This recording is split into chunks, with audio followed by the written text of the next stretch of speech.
À la gare routière de Wadata, la vie semble avoir repris son cours depuis quelques semaines. L'endroit revit peu à peu après sa fermeture due au premier cas de Covid-19 en mars dernier. Mais ce vendredi, on est encore loin de l'affluence habituelle.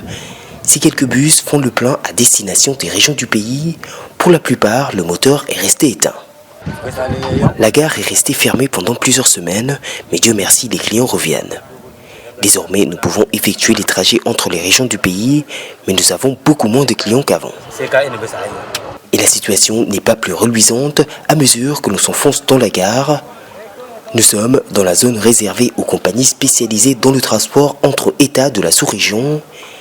Ici, les bus n'ont pas bougé depuis la fermeture des frontières. Et pour les chauffeurs, le quotidien s'est assombri depuis plusieurs mois.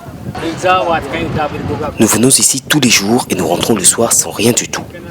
Depuis que les frontières sont fermées, nous n'avons plus de travail. Avant, je gagnais près de 150 000 francs CFA par mois et désormais, c'est mon patron qui m'aide souvent avec quelques billets. Comme lui, c'est tout un secteur qui a été mis à l'arrêt avec la fermeture des frontières terrestres du pays. Des véhicules qui dépérissent et des chauffeurs qui désormais regardent des mouches voler. Un quotidien qui s'est généralisé à toutes les gares du pays.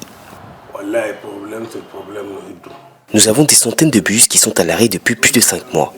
Si on calcule que pour chaque véhicule, il faut au minimum un chauffeur et 2 apprentis, ce sont des centaines de personnes qui ont perdu leur gagne-pain depuis la fermeture des frontières.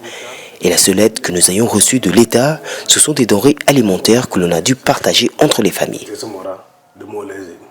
Les mesures de confinement auraient fait perdre pas moins de 21 milliards de francs CFA au secteur des transports routiers entre les seuls mois de mars et de mai passés. Selon le ministère des Transports, plus de 85 milliards de francs CFA seraient nécessaires à la relance, ou plutôt pour sauver le secteur.